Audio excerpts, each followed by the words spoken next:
Hi guys! Good morning sa inyong tanan o welcome na usab sa akong lain na usab nga video. And today is Tuesday, November 19, 2024. So, karong mga taknaa, let's talk about partners in life. So, atong paghahisgutan ang partner in life.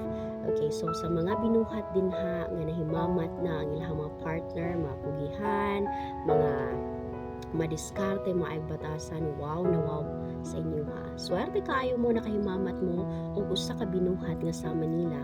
You know, they're one of a kind. Siguro sa pulo ka mga binuhat, usa lamang or duha ba ang mga ingon ana, package deal na. Kay actually in reality, kung makahimamat man ka og usa ka binuhat nga kugihan, usahay kauban na nga piking batasan. Kung makahimamat man ka og may butasan, kauban na usab usahay ni ana ang hinay og pagpaningkamot sa kinabuhi. Actually, kung makahimamat ka og 100% ana, well, swerte na kaayo ka. Ang pingi, kintaw na sila. Kung ikaw sa kamaswerteng binuhat nga nakaasawa o usa ka binuhat nga kugihan, madiskarte, well, swerte kaayo ka. Ang pingi na siya. Ayaw pasagdi nga kanunay siyang gapasan sa tanang obligasyon o responsibilidad sa inyong pamilya. Dili buot pasabot nga strong independent woman siya, kaya na niyang pasano ng tanan. To be true and to be honest, babae lang na sila. Bisan pa man sa ilang ka-strong independent woman, aduna na sila side nga feminine. Buot pasabot, aduna na sila side nga weak sila. But sometimes, dili na nila gustong i-show sa ubang tao, especially to you, kay kabalo po sila nga dili ninyo kaya ang tanang responsibilidad. So, kung adunay time nga pwede ka nga magpaka padre de pamilya sa inyong family, well, go on. Kasi to be honest, as a padre de pamilya, ikaw dapat ang mag-provide sa tanan nga gikinahanglan. Kung baga, ang pagpaningkamot sa bonus na lang na. Kung naka-partner man mo usa ka kugihan nga asawa, well, swerte kaayo mo. Kay nga naman, nagtanaw na sila sa ugma ninyo. Nagtanaw sila sa mamahimong future ninyo. But pasabot, dili na sila kontento, din na sila gusto nga magkalisod ang inyong pamilya. That's the reason they are working so hard nga mamahimong guide ninyo, nga mamahimong kasandigan niyo sa panahon na weak mo. But ayaw tuguti nga sa kanunay sila ang magpasan sa tanan nga obligasyon at responsibilidad. Why?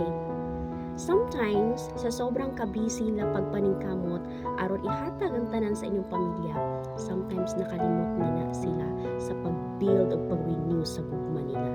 Isip o sa kasawa ninyo. Kaya ang focus nila is inyong kanilang panginabuhi. Wa nimo nabantay nga hinay-hinay na di ay nga gikaon sa anay ang inyong relationship. Nga hinay-hinay na di ay na weak ang foundation sa love. Na hinay-hinay na di ay nakalimutan sa pag-renew sa matuod nga gugma. Which is very wrong, di ba? So isip padre de pamilya, ikaw mismo mo'y dapat mo renew, mo kumusta sa imong partner, okay pa ba? Kay basen sa oras na makabuot na ninyo ang tanan nga gusto ninyo maabot sa kinabuhi, but the love or the foundation of love is wala na. So everything is useless. Nakabuot man ninyo ang tanan yung mga ambisyon sa kinabuhi, pero kung ang gumawa na, so diba, napapas na. So mas importante nga anaa paghihapon ang gugma, both of you.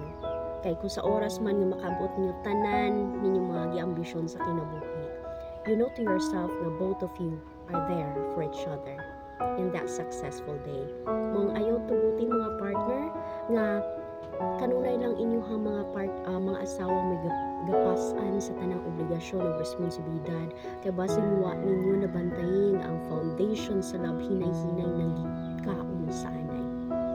Basin wala ninyo mabantayi nga ang gugma sa inyong partner, hinay-hinay na napapas, gumikan kay sa focus sa panginabuhi. Basin mo abot ang time nga magmahay ka, kay nga naman, kana mga independent woman, always na silang ready to be alone. Ilahan ang practice, ilahang kaugalingon nga wala sila partner in life, especially kung ikaw mismo sa imong pagkapadre de pamilya, wala ka kanunay para sa mga responsibilidad. Kung baga, ginapasagdan ni mo imuhang partner kanunay mo matubang sa mga problema, mo resolve sa mga problema, which is dili man gyud unta fully nga responsibilidad sa usa ka asawa. Imuha mang nabutang sa mo kung kaya sa akong asawa, kung yan akong asawa, madiskarte akong asawa. No. Ayaw tuguti nga kanunay ingon ana. Ayaw sanaya ang imuhang partner nga kanunay nag-atubang nagresolba sa problema kay basin unya moabot ang panahon nga kaya niya nga wa pud ka. Nga kaya niya mo padayon nga wa ka. Nga kaya niya nga i-continue ang tanan niyang ambisyon nga wala ka. Diba? Usa ka sakit nga kamatuoran nga sometimes gitugutan natong mahupas ang gugma because we believe na okay ra. We believe nga kaya ra niya. As a partner in life, dapat naa ka kanunay sa iyang kiliran. Sa mga panahon nga mahuyang siya, dapat naa ka magpaka-strong para sa mga problema. Sa mga panahon nga dapat nga imuhang partner galibog na, dapat ikaw nga partner anaa ka para mo sa pupo niya. Ayaw tuguti nga kanunay siyang mooy mo sa pupo kanimo kay isip isa ka asawa is very stressful. Kung mahal nimo yung asawa, tuguti inyong asawa mo relax. Tagay siyang time nga magpaka-asawa sa inyong pamilya. Ayaw tuguti nga kanunay siyang mamahimong padre di pamilya. Kay once nga imo siyang gisanay sa tanhang obligasyon o responsibilidad, basin unya pagmata nimo sa kaadlaw, ikaw na lang. Wala na siya. Kaya nga naman, na-realize niya nga mura na siya nga inusaha. Na-realize niya nga tanan nga obligasyon o responsibilidad nasa iya. Na kaya din niya mapagka. Ang foundation sa love na kupas na. Gumikan sa focus niya sa iyang pagpaningkamot. So kung ikaw partner, na nakasawa ka o usa ka kabihan o madiskarte nga asawa, ang pini, mahala, ayaw pasagdi. Kaya ang pagmahay, kanunay nasa ulahi. Ang gugma, once mahupas na, lisod na kaayong balikon. Especially para sa mga taong strong, independent kaayo. Gianad nila ilang kaugalingon nga mamahimo strong na amang ka or wala. Actually, before ka mosulod sa usa ka relasyon, kumplituha sa imong self.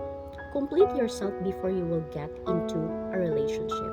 Ayaw tuguti nga mangita kag partner in life to complete you.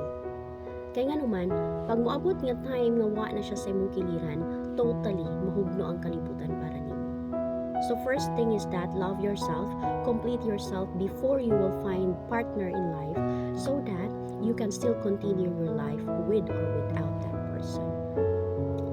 Kaya nga naman, in reality of life, wala tayong kasiguruhan. Kamo ba forever?